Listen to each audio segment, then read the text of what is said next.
The experience of Streetcar being so close to the end of PRIMA FACIE, does it extend the problems, do you think? Probably. I'm gonna sound really deranged. It did, but it also made me take it seriously. I think if I was not doing the show and just back to normal life, I would have just been like, I would have compartmentalized it again. None of these choices I don't recommend, my friend. Icon, the legend. It's me here with all the trauma to pass on to the next generation. Thanks for donating your trauma to my plug. Hi, I'm Suzy Wrong, and this is the Here We Are podcast, where you can catch me having seriously fun chit-chats with my friends in the theatre business.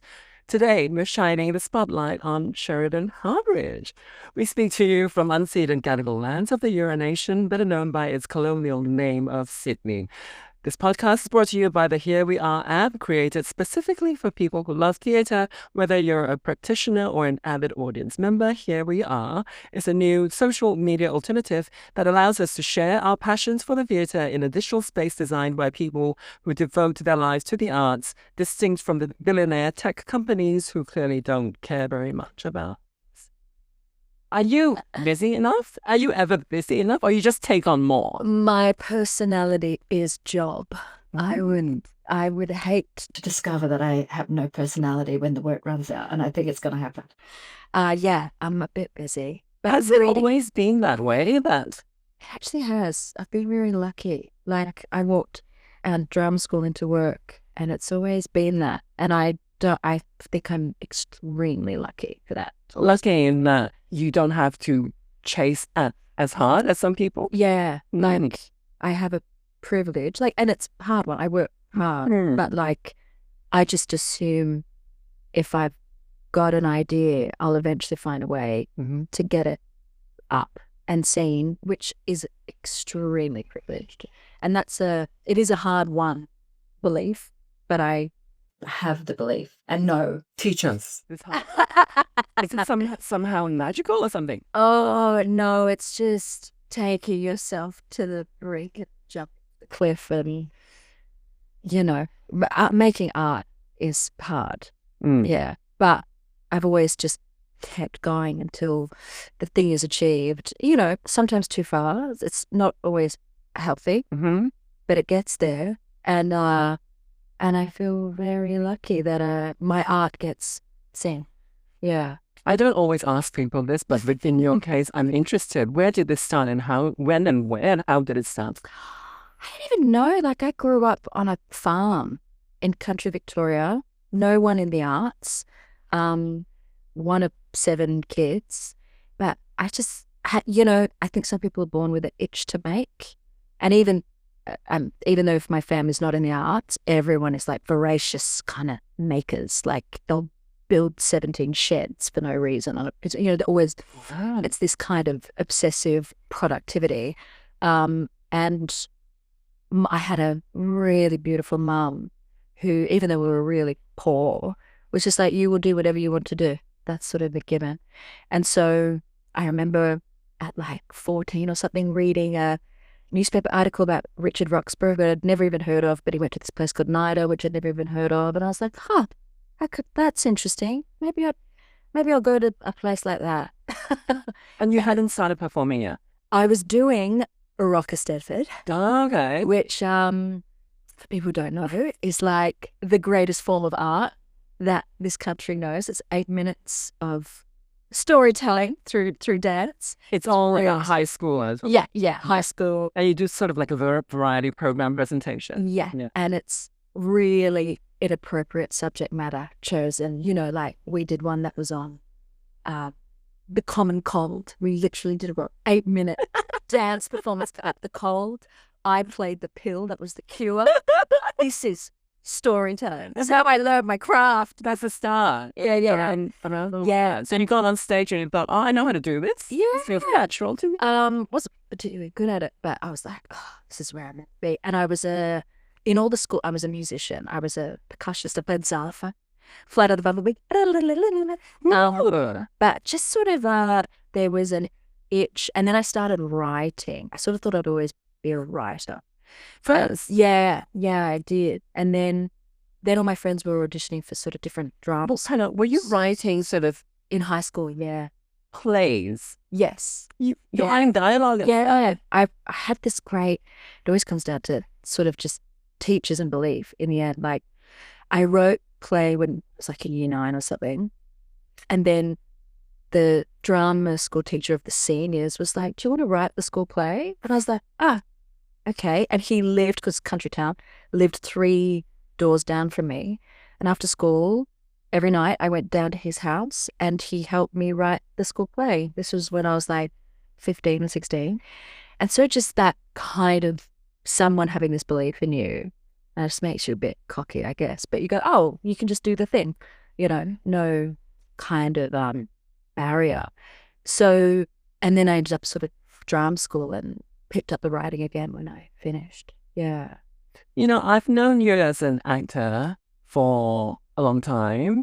And interestingly, I don't know if you remember, but I saw your direction of NOSFERATU. Did you say? I love that show. Reading and the Ballet. That was extraordinary. And it was funny because it was so, how do you describe it? Quirky dark, right? Yeah. It was quirky, it was dark. And I had gone in not knowing who had done what. And after I came out and saw on the program that your name was listed as director, I thought, even though I hadn't known your work as director, I know you as an actor, I thought, oh, that's your essence of that. Yeah. Yeah. A bit naughty. A bit like, I don't really care. Yeah. I'm not scared. Yeah. Yeah. I feel like you've got a lot of playfulness and sort of fearlessness.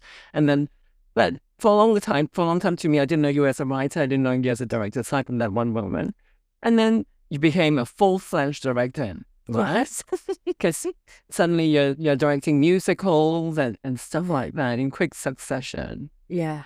But I didn't know about your writing until this year, really. Yeah.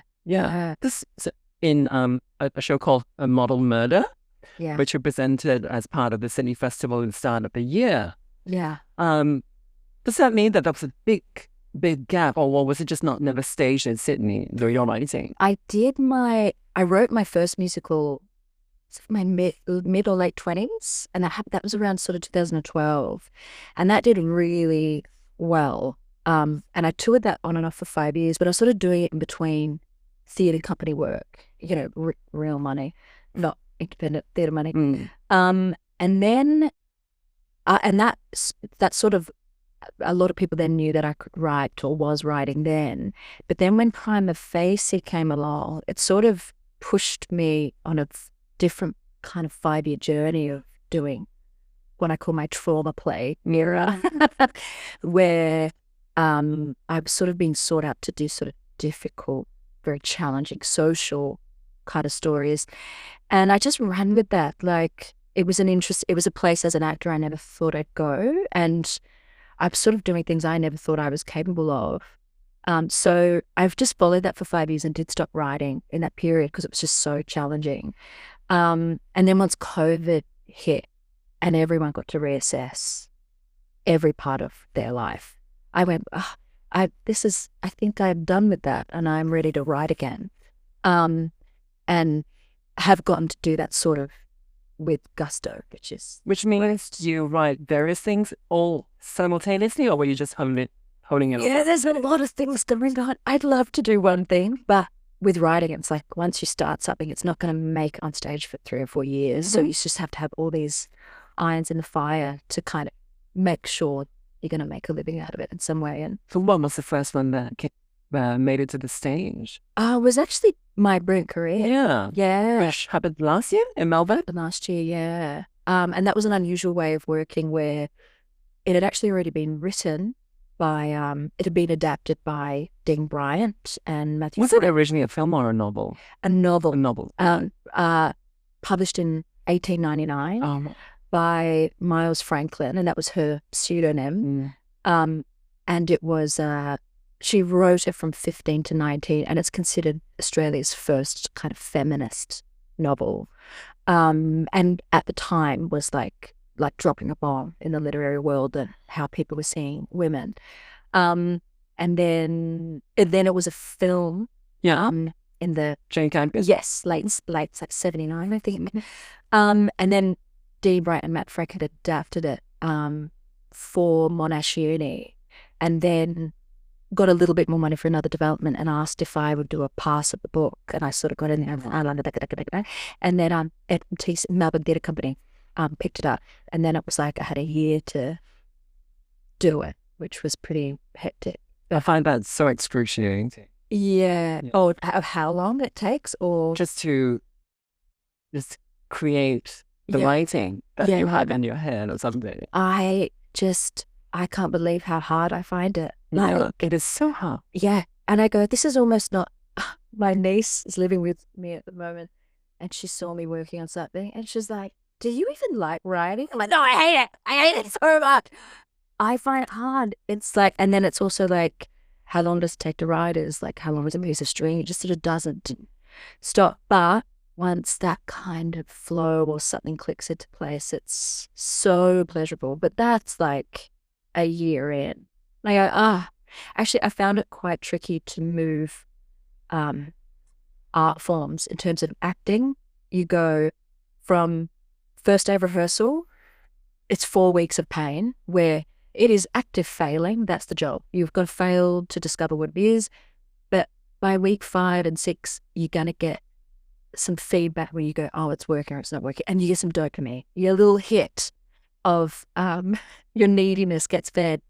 But with writing, it's like years away. And I've struggled with staying healthy, staying buoyant, of not, I'm too needy. I'm way too needy. I need to know straight away that I'm on the right path. But you've got to play a longer game. And that's interesting. It's quite an adjustment. So my brilliant career got on stage last year in Melbourne. Yes. We'll talk about its resurgence a bit later. Yes. Which is exciting. And then I saw you do a really fresh, I would say fresh is a word for me, because it's so unexpected. Yeah. A show called A Model Murder, which you wrote and directed, and it was situated in a courthouse in Sydney. Yeah. And that was a crazy gig. I don't know if you know what happened, but there was another writer and I was just directing it. And then she had to leave the project only like 6 weeks out for many reasons. And I was in the middle of my career. It hadn't even opened yet. Oh. It was like Tech Week or something. And I was delirious. And Sydney Festival, they'd already, all this money had been spent on development and the space. Huge relationship that they didn't want with the the court system that they didn't want to fall over. So they're like, what if you wrote it? And I went, how hard can it be? How much did you have? I did it in 6 weeks. So how much did you have?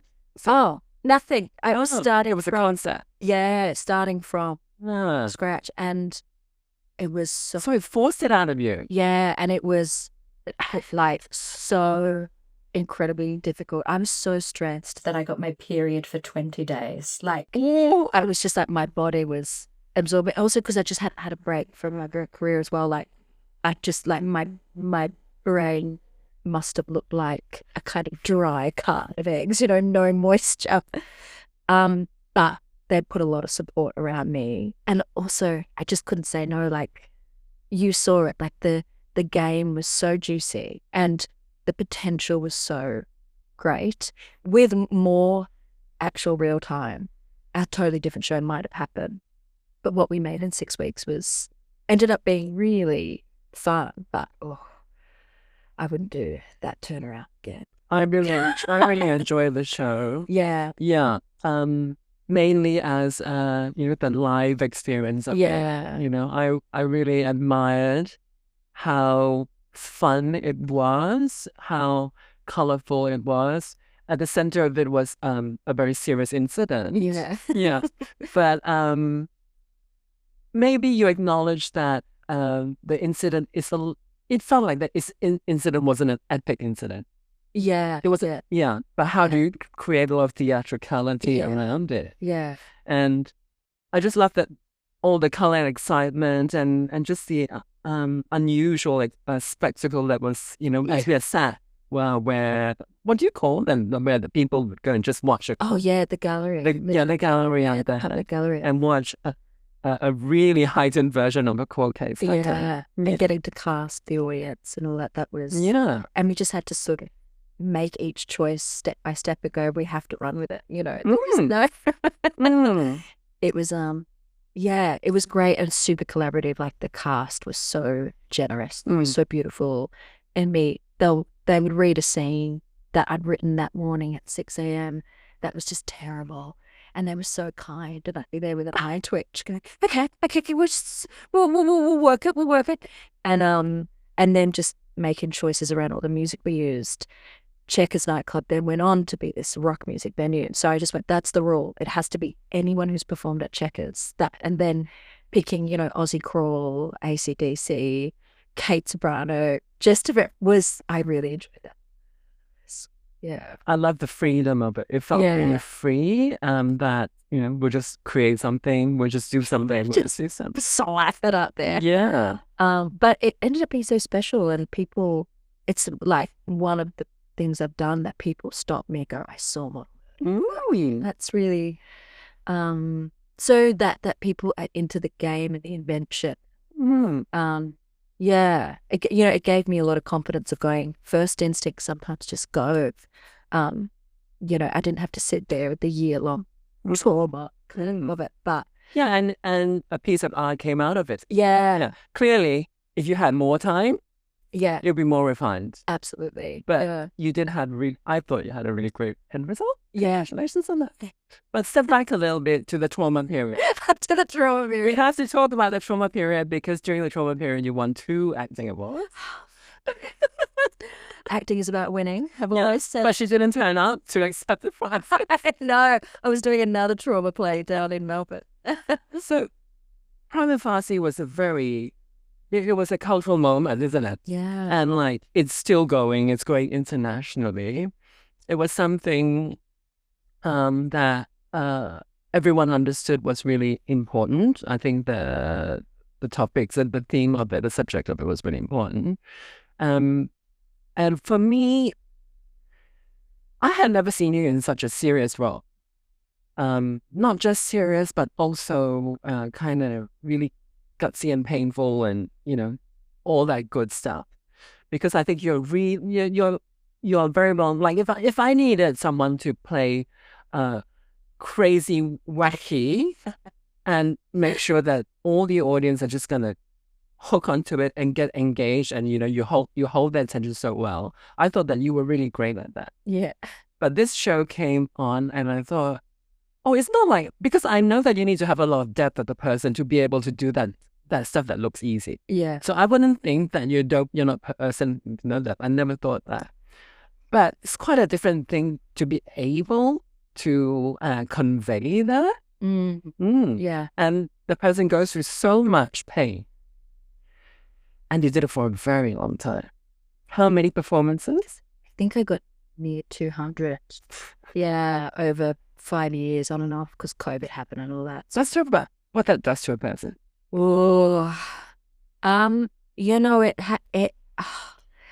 would say the first half of it, say over the 5 years of performing it, the first half was extremely, I found a way to do it quite as healthily as I could. I had a good armor. I'm very much, I like to get theatered to a place where it's muscular muscle memory. And that show was completely scored under it. And so after the first season was extremely challenging, and none of these sort of rules apply. I just had to find it in quite a real way every night. But once it got going, it was like I could press play on a soundtrack and let my body do the work without my brain and my spirit being involved too much. Most of the time, you'd still get, 8 shows a week, 1 or 2 where it was just really challenging, but you could sort of get this flow going where the body did it without cost. And I was very proud of that, because it meant I was still there for people afterwards who needed to talk.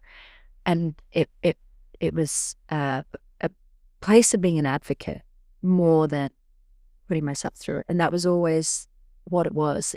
The performance was for other people to see themselves and not for me to go through something.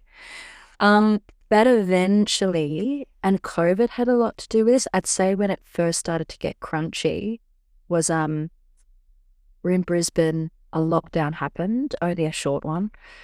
And when we came back, it went to 50% houses and everyone was masked. And I don't know if you remember, like, those spaces were silent. Even though it was amazing, we were still open and shows were still happening.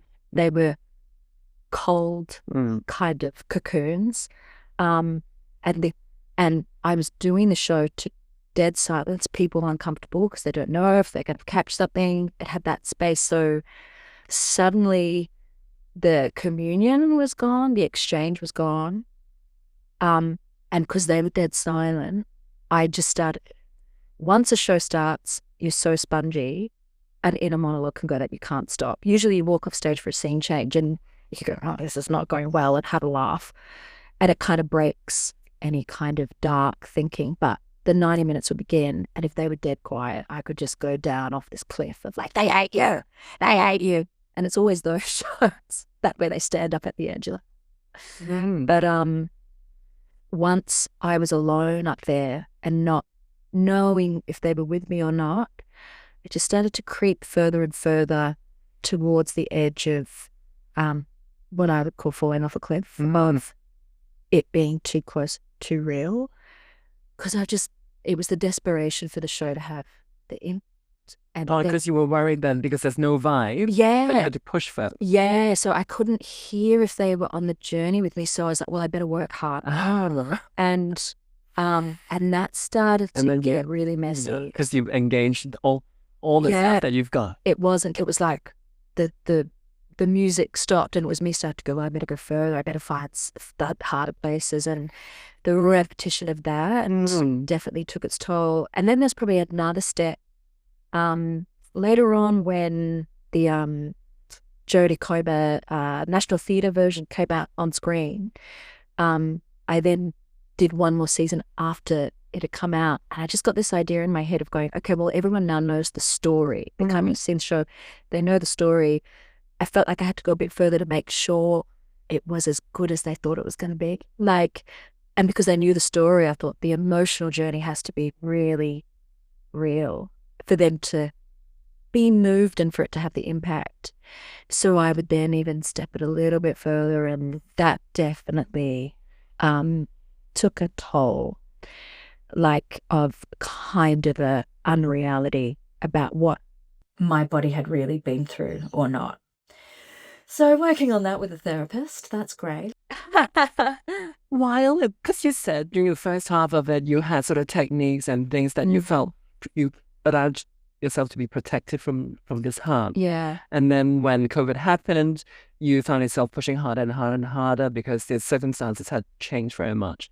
Does that mean, I'm wondering, as you were making yourself push, or just intuitively pushing more and more, did you also know that you were doing dangerous stuff? No, really, no. And I didn't really know until after the season was done. Right. It's sort of, there was a strange kind of, not stoic, what's the word? It was like, no, this is just what I need to do the thing. Pragmatic. And it was important work.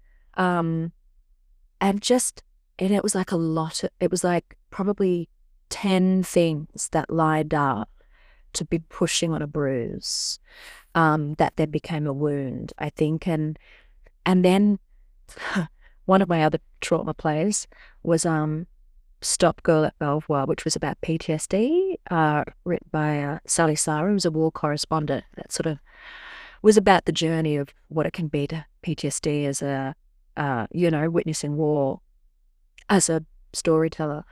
And so I knew a lot about PTSD, and I had learned from that story that you can be incredibly good at your job, and I was being very good at my job, but something can catch you by surprise when the bubble's not up. And I think something caught me by surprise one day where I was on tour. I was doing a show, really in the depths, the churn of it, and I think it was going okay. And then I woke up and I'm an old lady. I listen to Radio National, ABC Radio. I woke up and on the news, it said I woke up to 5 minutes from my house. A woman had been assaulted 2 hours earlier, and it was a news report of it. She had managed to escape the man and he'd been caught, and it just caught me by surprise to hear a story as soon as I woke up. And then I had a double show day, a matinee, and on stage, unexpectedly, I was like, there's a scene where I go to the police and give a statement. There's a scene where I go to hospital and do the rape kit. And I started to go, oh, you can't stop the thoughts coming in. I was like, she's here right now. She's actually doing this. And it was like, it's like a archaeological dig falling in or something. And that, I can't even really explain the mysteries of the mind, but it just started to leave kind of little landmines around. Now that you've been through that and dealing with all that stuff, do you think you could have had how else could you have done it? Was there any other way to do it? I don't think so. Like, I don't know, because as well, I didn't know there was damage until later. Mm-hmm. And I don't regret anything. You know, the work did what it did, and it's had this huge cultural impact, and it has changed me. But the change is just another journey, if that makes sense. Like, you know, of course, it's been pretty dark, really difficult. And there's been other things. It's just been actually crazy years where I lost someone in my family unexpectedly. And it's just like one of those things where you go, oh, how much more bad things can happen? All mixed on top of it. And it was actually while doing Streetcar No Desire when I realized that actually that I was in trouble. It was actually during that. When you were playing that character? Yeah, because that literally started the day after that PRIMA tour. Which You're crazy. Not healthy. None of these choices I don't recommend, my friend. And so I was learning Streetcar in the day and doing PRIMA by night, which was pretty bad decision making. Because? Well, I was in another world of sex assaults via Tennessee Williams' kind of beautiful open poetry. And it got to a point while I was doing PRIMA one night, I almost disassociated and went into Blanche. I didn't know what story was going to come out. And and then I just started rehearsals going, I'm going to play Blanche. It's going to be a really iconic role.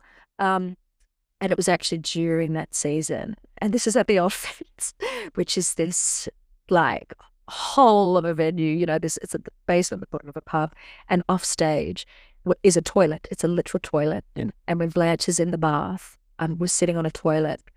And I remember sitting on the toilet in the middle of the show, and I was staring at the brickwork, and I just went, oh, I don't think I'm well. And realizing that whole performance, I was like pushing out, kind of. It felt like I was expelling. Did that happen in the middle of the season or the start? In the middle. Yeah.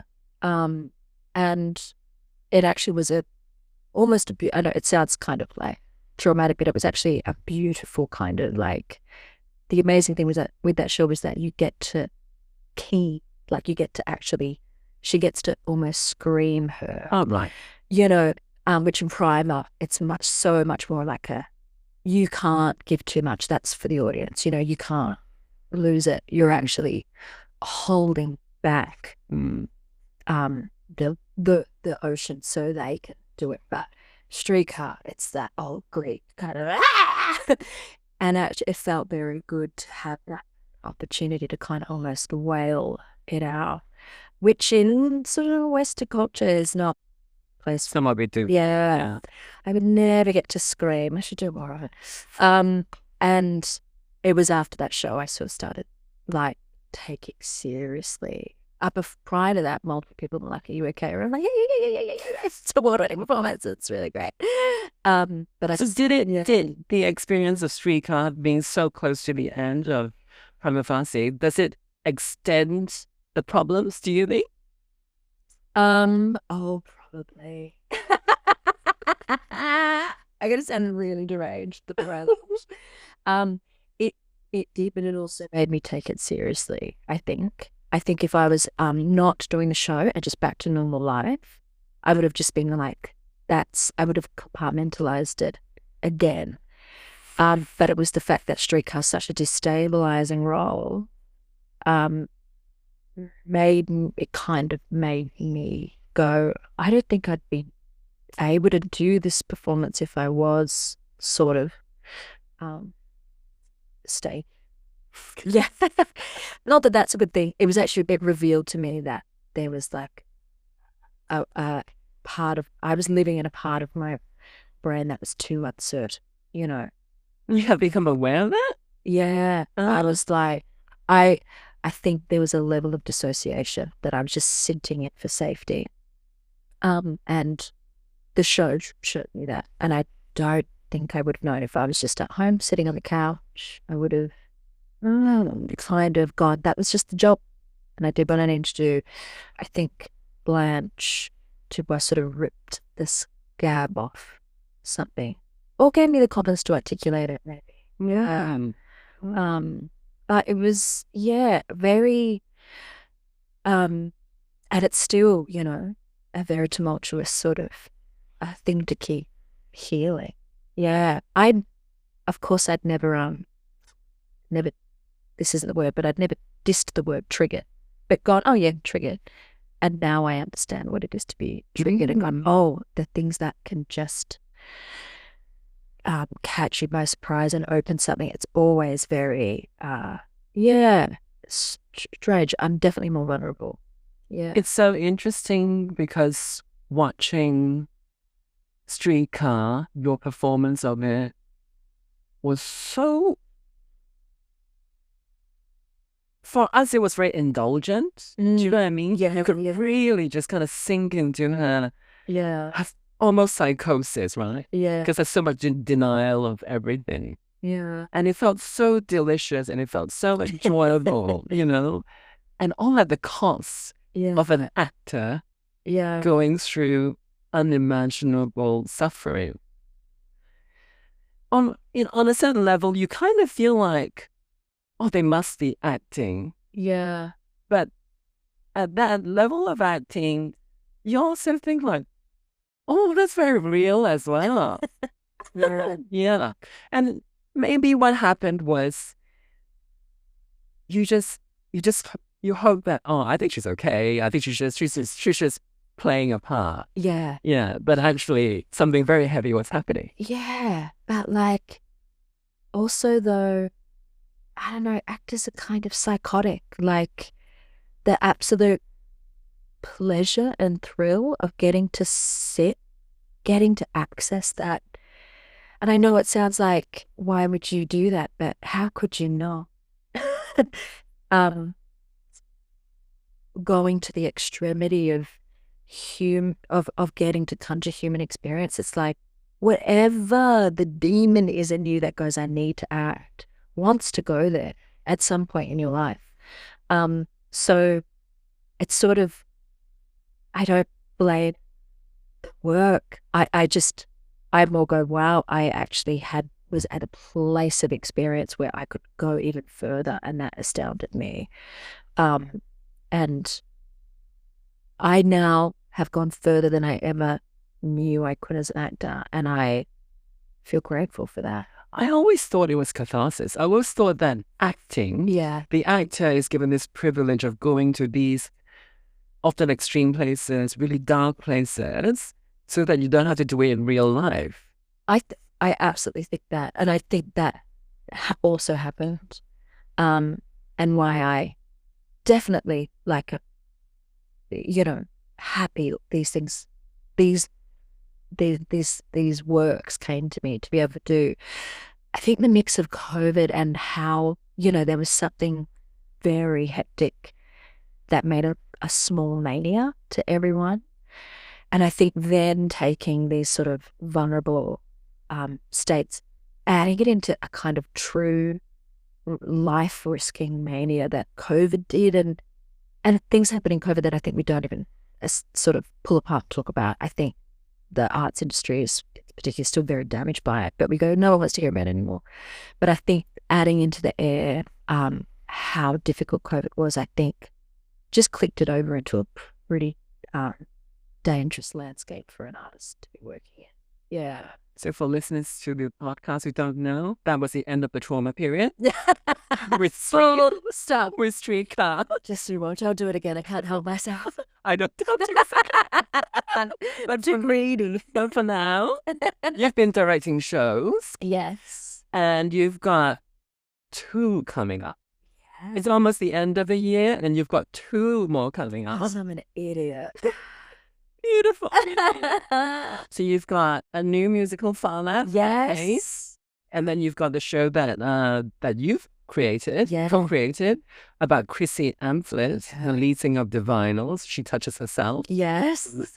And that actually did happen earlier in Melbourne. Yeah. And it's going to Brisbane. Yeah. And you tell me it's going to come to Sydney. Sydney Festival at Belvoir in January, which I'm really excited about.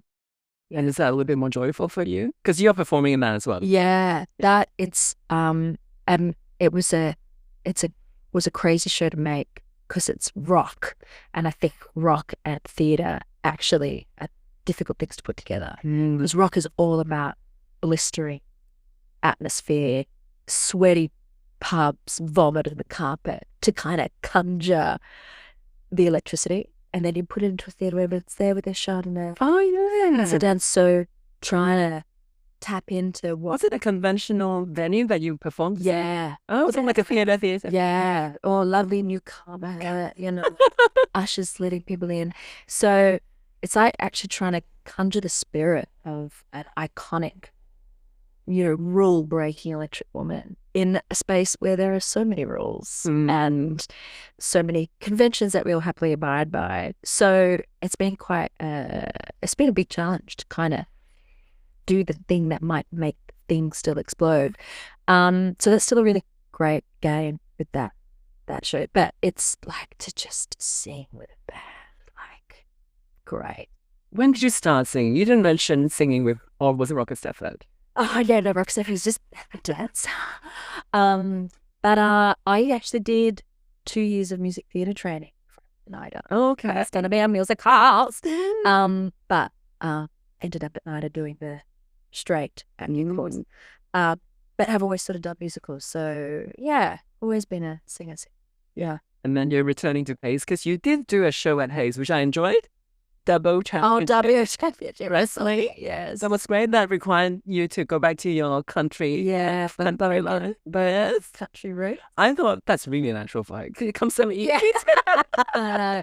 Secret burger with very well trained.